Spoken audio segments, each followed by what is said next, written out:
Shalom, chers frères et sœurs.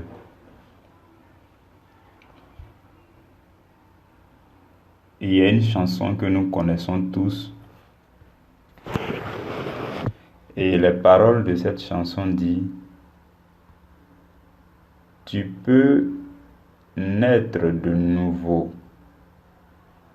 tu peux tout recommencer, balayer ta vie passée et repartir à zéro avec Jésus pour berger. Mais le plus souvent, nous chantons les cantiques de louange et d'adoration du bout des lèvres. Et ce qui fait toute la différence, c'est lorsque vous chantez avec le cœur jusqu'à ressentir un soulagement intérieur. Voilà pourquoi je nous invite à chanter ce cantique avant le début de cette rencontre de ce soir. Tu peux naître de nouveau, tu peux tout recommencer, balayer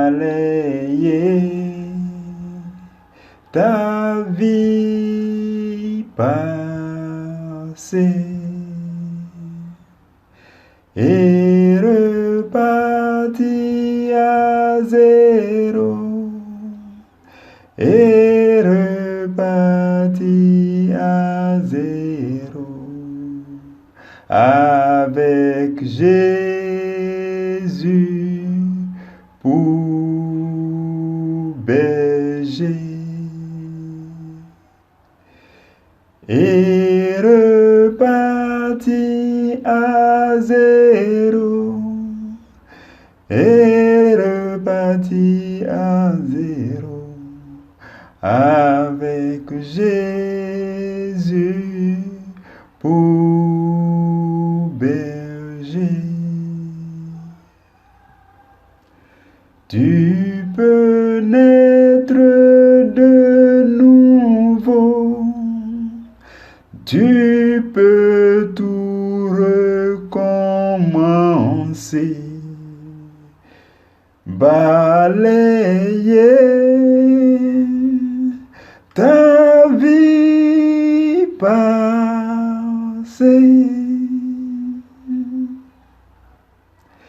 et repartir à zéro, et repartir à zéro avec Jésus pour berger. Frères et sœurs dans le Seigneur, depuis hier, nous sommes en train de parler d'un sous-thème qui nous exige la nouvelle naissance, avant même de parler de la foi. Avant de discuter de la question de foi, nous devons savoir que la foi chrétienne est une chose qui se pratique par ceux qui appartiennent à la famille des enfants de Dieu. Et donc ceux qui n'appartiennent pas à cette famille-là n'ont pas le droit de parler de la foi. Ils n'ont pas aussi le droit d'entrer en possession de leur héritage. Voilà pourquoi il est important, en plus de notre naissance biologique, nous devons naître de nouveau. Et hier, nous avons dit que pour naître de nouveau, il faut avoir entendu la parole de Jésus. Et il faut croire en Jésus, parce qu'il est dit: Dieu a tant aimé le monde qu'il a envoyé son Fils unique afin que quiconque croit en lui, croit en lui, ait la vie éternelle. Et la vie éternelle, c'est la nature de Dieu qui vous est communiquée lorsque vous proclamez que Jésus-Christ est votre Seigneur. Et lorsque vous croyez au fond de votre cœur que Dieu l'a ressuscité d'entre les morts. Et lorsque quelqu'un devient votre Seigneur, votre Maître, votre Sauveur, cela veut dire que tout ce qu'il dit, vous vous soumettez à cela.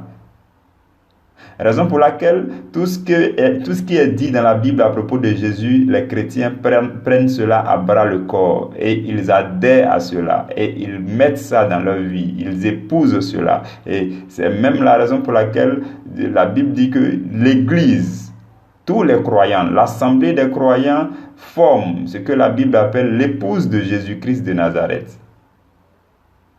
Et donc, nous entrons dans une alliance conjugale avec Jésus. Nous devenons épouses de Jésus. Et donc nous devons lui obéir, nous soumettre à lui. Voici le mystère. Et aujourd'hui, nous allons poursuivre.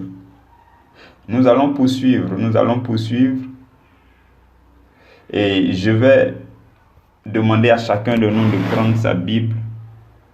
Nous allons lire essentiellement 2 passages durant ce temps de méditation.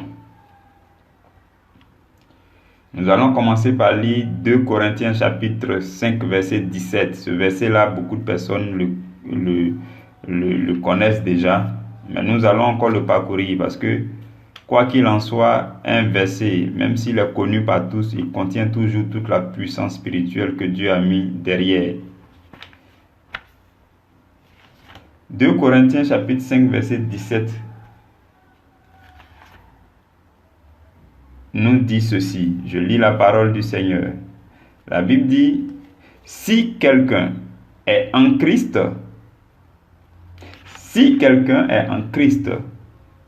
il est une nouvelle création. Les choses anciennes sont passées. Voici, toutes choses sont devenues nouvelles. Parole du Seigneur.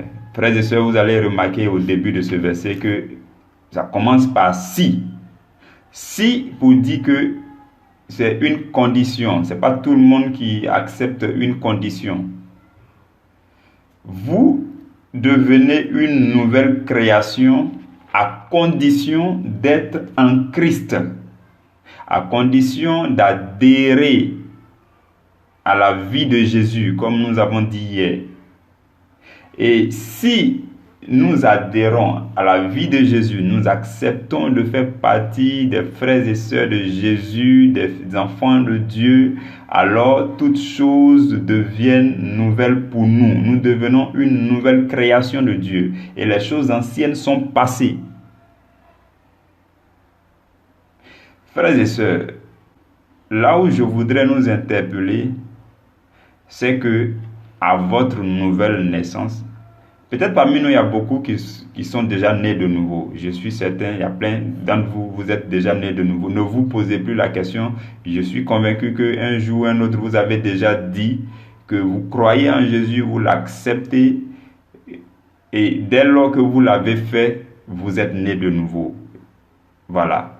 Vous pouvez reprendre tant que vous le voulez, mais vous êtes nés de nouveau. Et ce qui s'est passé lorsque vous êtes né de nouveau, c'est que Dieu vous a communiqué sa nature. L'Esprit de Dieu vient en vous pour faire sa demeure. L'Esprit de Dieu vient épouser votre esprit.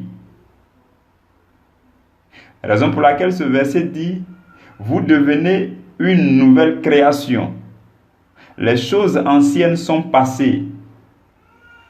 Et ce que je voudrais que chacun comprenne, c'est que lorsque la Bible dit que vous devenez une nouvelle création, ça ne veut pas dire que vous changez totalement.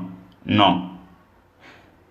Nous avons vu que l'homme est composé de 3 choses que Dieu a combinées pour devenir une seule personne.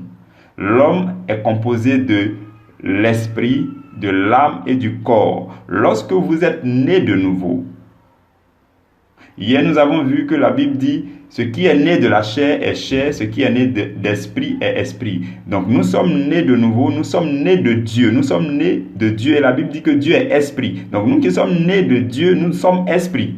Ce qui a changé complètement lorsque vous êtes nés de nouveau, c'est votre esprit. Votre esprit change de nature. Je veux que nous comprenions ça. C'est votre esprit seulement qui change de nature et qui épouse la nature de Dieu. L'Esprit de Dieu vient en vous et fait sa demeure dans votre esprit seulement.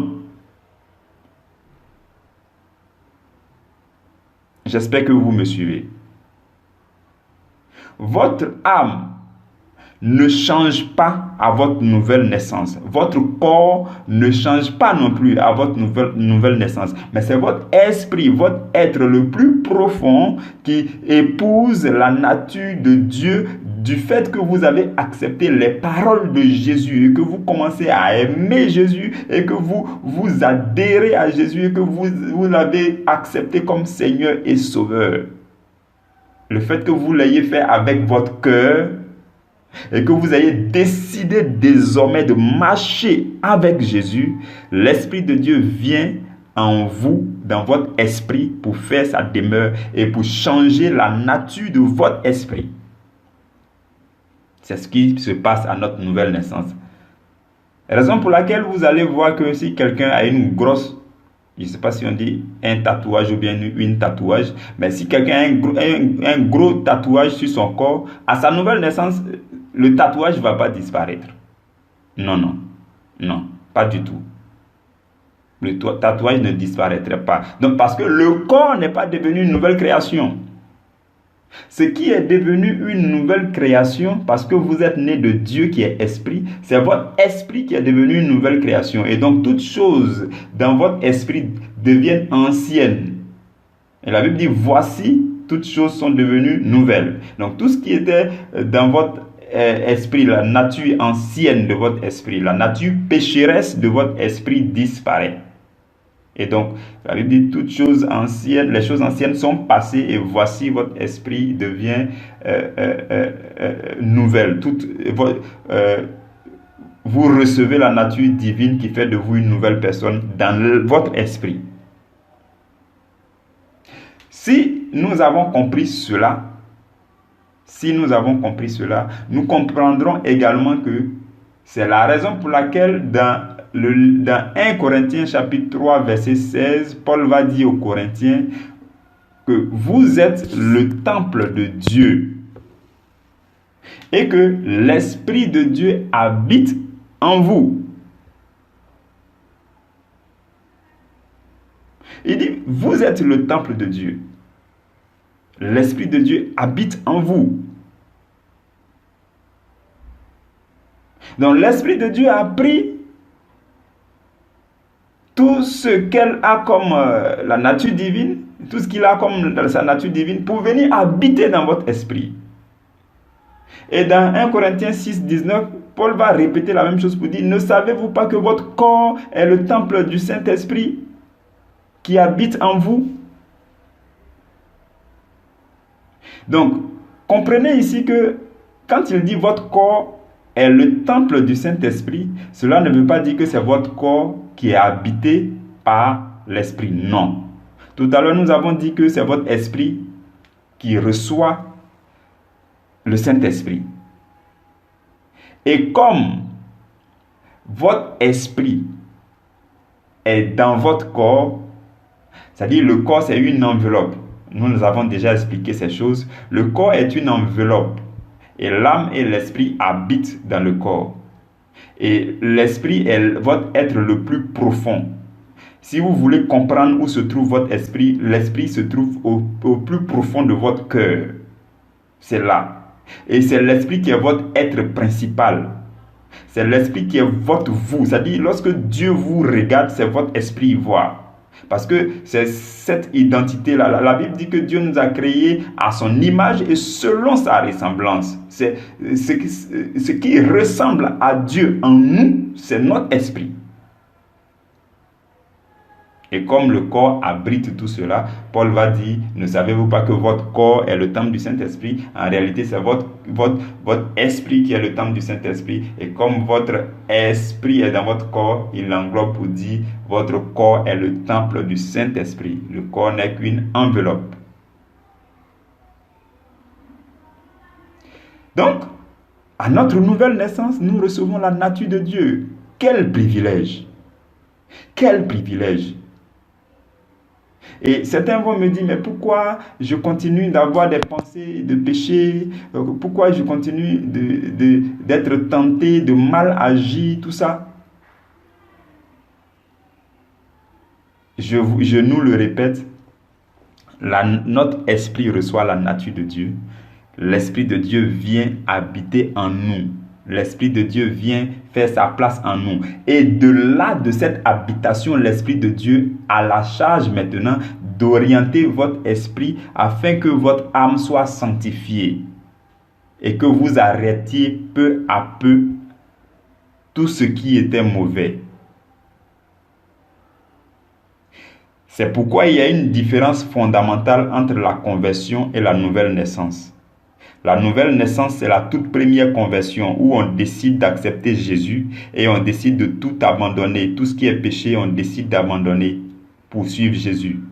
Ça, c'est la toute première conversion qu'on appelle la nouvelle naissance. Mais la conversion, c'est chaque jour.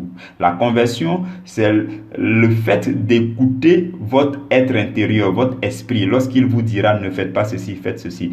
Ne faites pas ceci, faites cela. Parce que lorsque l'esprit fait son habitation en vous, son travail désormais, c'est de vous orienter. Vous allez remarquer que toutes les fois que, à partir du moment où vous avez accepté Jésus, toutes les fois que vous êtes sur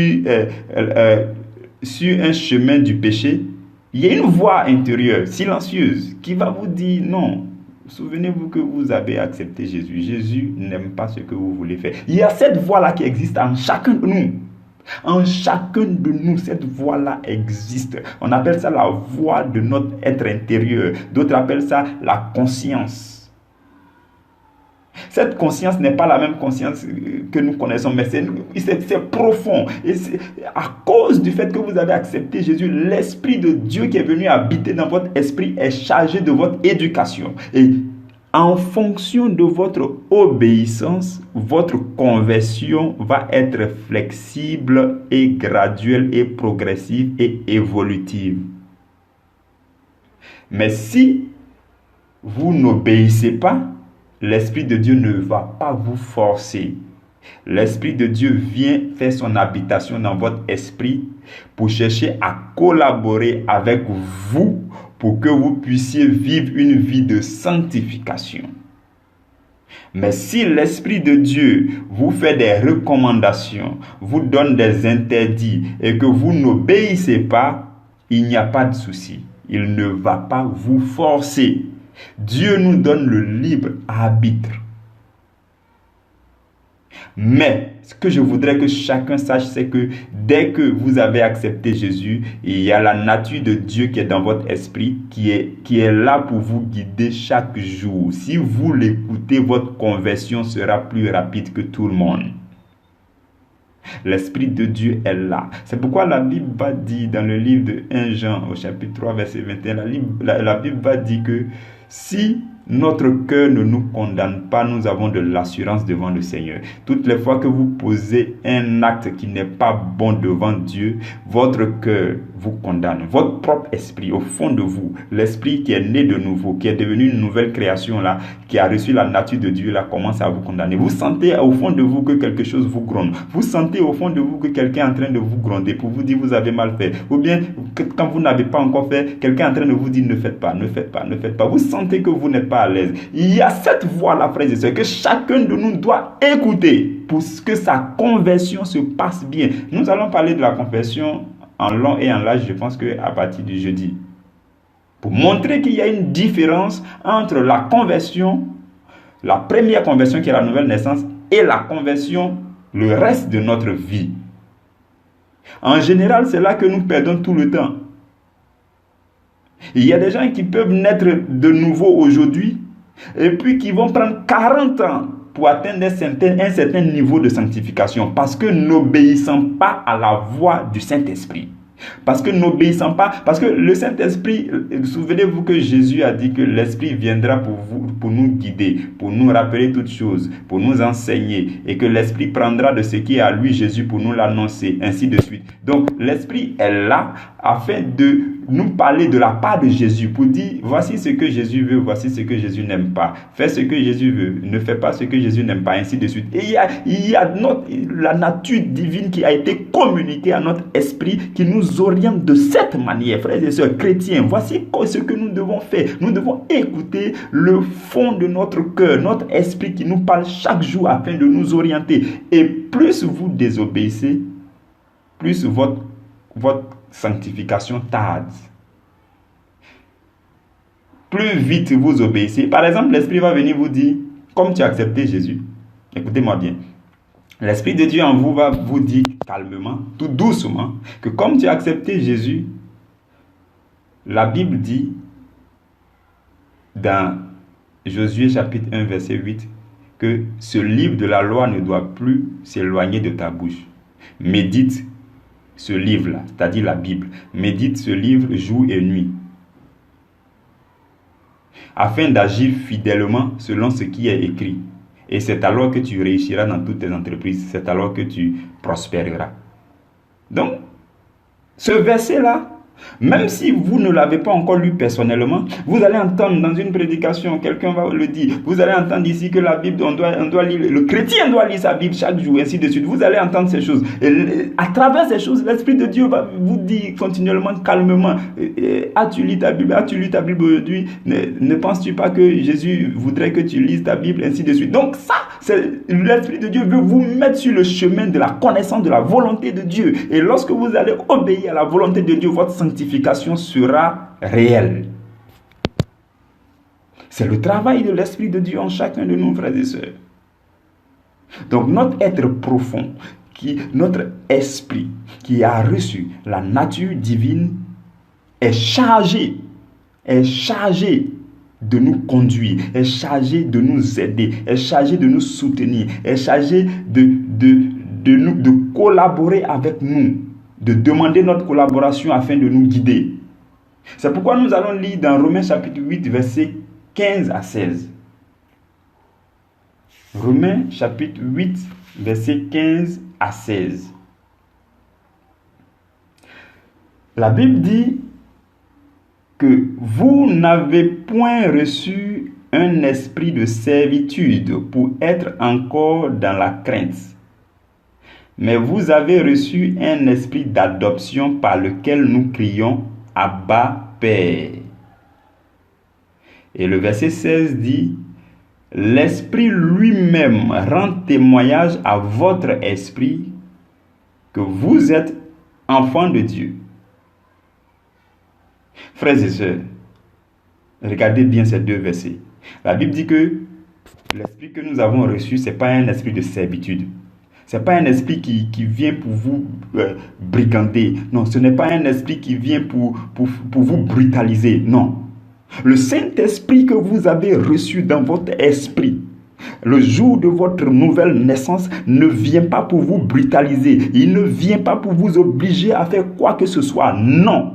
L'esprit que nous avons reçu n'est pas un esprit de servitude. Mais nous avons reçu un esprit d'adoption. Le Saint-Esprit est venu pour nous adopter, pour nous aider, pour nous guider jusqu'à l'adoption de notre âme et de notre corps, jusqu'à ce que notre âme soit soumise à la parole de Dieu, soit sanctifiée, jusqu'à ce que notre corps vive selon la volonté de Dieu. L'Esprit vient pour nous adopter et il prend place au fond de nous, il prend place dans notre esprit et de là, il travaille peu à peu pour notre sanctification. Il nous guide, il nous oriente, il nous montre le chemin, il nous demande fais ceci, fais cela. Et si nous obéissons, nous nous convertissons chaque jour. Convertir, ça veut dire changer d'état, abandonner quelque chose pour adopter une nouvelle chose, ainsi de suite. Donc, si nous obéissons à l'Esprit de Dieu, chaque jour, notre conversion évolue. Et chaque jour, nous nous sanctifions, nous devenons de plus en plus agréables à Dieu. Notre âme devient de plus en plus pure. C'est cela. L'Esprit vient pour nous adopter. Et nous sentons au fond de nous que l'Esprit est là. Et nous avons une assurance intérieure que nous appartenons à Dieu. Et quand nous nous mettons à genoux pour prier, nous pouvons exprimer cette assurance-là pour dire Abba Père. Abba. Ici, cette partie-là, c'est ce que ça veut dire. C'est une assurance, une paix intérieure qui fait que quelque chose sort de vous et vous pouvez dire Abba Père. Vous pouvez appeler Dieu votre Père du fait que vous lui appartenez pleinement et que vous sentez sa présence et que vous savez que son esprit habite en vous et que vous savez que désormais, c'est lui qui a pris en charge votre vie et donc vous pouvez crier à lui Abba Père. En fait, c'est une adoration. Et le verset 16 va dire que l'Esprit même va vous rendre le témoignage. Au fond de vous, vous allez sentir que l'Esprit va vous témoigner au fond de vous que vous êtes enfant de Dieu. Quelqu'un ne peut pas venir vous dire que vous n'êtes pas enfant de Dieu et puis vous allez croire. Frères et sœurs, non. Non, quand vous êtes né de nouveau, vous savez que vous êtes né de nouveau. Personne ne doit venir vous dire que vous n'êtes pas né de nouveau et puis vous allez croire. Non, non, non, non. Quand vous êtes né de nouveau, vous êtes né de nouveau. Il y a un exemple qui me plaît dans cette histoire de nouvelle naissance. Incontestable. Je dis incontestable parce que celui qui est né de nouveau, personne ne peut venir lui dire non, toi tu n'es pas encore né. Parce qu'il a l'assurance intérieure. L'Esprit de Dieu témoigne au fond de lui qu'il est enfant de Dieu. Personne ne peut venir dire le contraire. Souvent Satan vient le faire. Non, refusez et dites-lui non, j'appartiens à Dieu. Je suis né de Dieu, je suis esprit, je peux crier Abba Père parce que mon Père là, il prend toutes choses en charge. Et l'exemple que j'aime donner, c'est si au funérailles de quelqu'un, subitement le mort qui est dans le cercueil se réveille et que tout le monde le voit, il est ressuscité d'entre les morts, il sort du cercueil, ça va faire peur à tout le monde, d'autres vont fuir tout ça. Si parmi ceux qui sont en train de fuir, il y a un qui vient lui dire, mon frère, tu es mort, tu ne dois pas vivre, tu es mort, voilà, sache que tu es mort. Il va dire, mais qu'est-ce que tu dis? La preuve que je suis vivant, c'est que je suis devant toi. Donc, il ne peut pas accepter qu'on lui dise qu'il est mort alors qu'il a été ressuscité. Jésus-Christ vous a fait naître, vous êtes né de nouveau en Jésus-Christ. Personne ne doit venir vous dire que vous êtes encore mort et puis vous allez croire. Non. Je voudrais que cela soit clair chez nous et que nous puissions aller de l'avant avec le Seigneur, que nous puissions l'adorer, que nous puissions écouter la voix de son esprit au fond de nous et que nous puissions nous laisser guider par le Saint-Esprit qui nous parle au fond de nous et que nous puissions obéir pour que notre conversion soit plus rapide, plus aisée. C'est cela, chers frères et sœurs. Et le verset 23 du même livre de Romains au chapitre 8, regardez ce que va dire le verset 23. Le verset 23 dit que, je vais juste lire, le verset 23 dit, et ce n'est pas elle seulement, bon, parlant du monde, tout ce qui a été dit avant, cela ne nous intéresse pas, mais la suite dit, mais nous aussi qui avons reçu les prémices de l'Esprit, nous soupirons en nous-mêmes en attendant l'adoption. En fait, ce que nous avons reçu à notre nouvelle naissance, c'est les prémices de l'Esprit. Je veux que nous puissions comprendre cela aussi. C'est une première mesure de l'Esprit. C'est une première mesure de l'Esprit. C'est les prémices de l'Esprit. Et dans d'autres versets, on appelle ça les arts de l'Esprit. Ou bien le gage de votre héritage. Donc, c'est une première portion de l'Esprit. Une petite portion de l'Esprit qui vient pour prendre place dans notre esprit. L'Esprit de Dieu. Une portion de l'Esprit de Dieu qui vient prendre place dans notre esprit. Afin que, à partir de cette place, l'Esprit de Dieu puisse grandir en nous. Nous allons lire, je pense que c'est demain, un verset où Jésus dit que l'eau qu'il nous donne va jaillir jusqu'à la vie éternelle. En fait, c'est comme si vous, à votre nouvelle naissance, vous avez bu la moitié du verre d'eau. C'est un peu seulement. C'est-à-dire que la mesure, une première portion de l'Esprit de Dieu vient prendre place dans votre esprit. Et là, à partir de là, en fonction de votre obéissance à la voix de l'Esprit de Dieu, la mesure de l'Esprit va grandir en vous. va grandir, jusqu'à ce que vous soyez baptisés de l'Esprit, jusqu'à ce que vous commenciez à recevoir les dons de Dieu, jusqu'à ce que vous parliez en langue, jusqu'à ce que vous soyez en bénédiction aux autres, jusqu'à ce que cette portion d'esprit-là grandisse jusqu'à déborder et le trop-plein va atteindre ceux qui sont autour de vous. C'est ce qui se passe, frères et sœurs. Et à ce stade, on appelle ça la plénitude de l'Esprit. Vous commencez à être une bénédiction pour les autres. Quand vous parlez, c'est Jésus qui coule en vous. Quand vous regardez quelqu'un, quand vous marchez, tout le monde vous admire à cause du fait que l'Esprit de Dieu est avec vous. C'est ça l'objectif final, frères et sœurs. Mais pour commencer, c'est une toute première portion qui vient se loger dans votre esprit d'abord. Une première mesure du Saint-Esprit qui vient se loger dans votre esprit d'abord. Et de là, en fonction de votre obéissance, il va grandir. N'oubliez pas aussi que la Bible dit que notre désobéissance éteint l'Esprit de Dieu ou bien attriste l'Esprit de Dieu. Saint Paul dit, n'attristez pas l'Esprit de Dieu qui est en vous. Parce que quand l'Esprit de Dieu nous oriente et que nous désobéissons, nous l'attristons. Mais Dieu est tellement miséricordieux. Quand nous demandons pardon, il est encore là. Il ne nous condamne pas. L'Esprit de Dieu ne nous condamne jamais. C'est notre propre esprit qui nous gronde. Donc l'Esprit de Dieu en nous, Dieu est miséricorde, Dieu ne condamne pas. Dieu juge, mais il ne condamne. Il n'est pas là pour nous condamner. Jésus n'est pas venu pour nous condamner. L'Esprit de Dieu que Dieu a mis en nous, ce n'est pas pour nous condamner, c'est pour nous guider. Et il est là. Il peut être attristé, mais il ne nous condamne pas. C'est notre propre esprit qui nous condamne de temps en temps. Mais quand nous revenons à Dieu, le Saint-Esprit reprend son travail. L'objectif pour le Saint-Esprit, c'est de grandir en nous jusqu'à ce que nous parvenions à un stade qu'on appelle le revêtement de puissance. C'est-à-dire que là, l'Esprit de Dieu va nous conduire dans les moments de jeûne, dans les moments de prière. Et tout ça, il faut que nous puissions obéir. Et la portion de l'Esprit va grandir en nous jusqu'à déborder pour que nous soyons en bénédiction pour les autres. Frères et sœurs dans le Seigneur, je bénis Dieu pour votre vie. Nous sommes à la fin de ce sous-thème que nous avons étudié sur 2 jours. Je suis convaincu dans le Seigneur que vous avez le maximum sur la nouvelle naissance. Et je prie que le Seigneur nous donne la force de marcher avec lui, de lui obéir et de chercher le plus haut niveau de son esprit au nom de Jésus. Amen.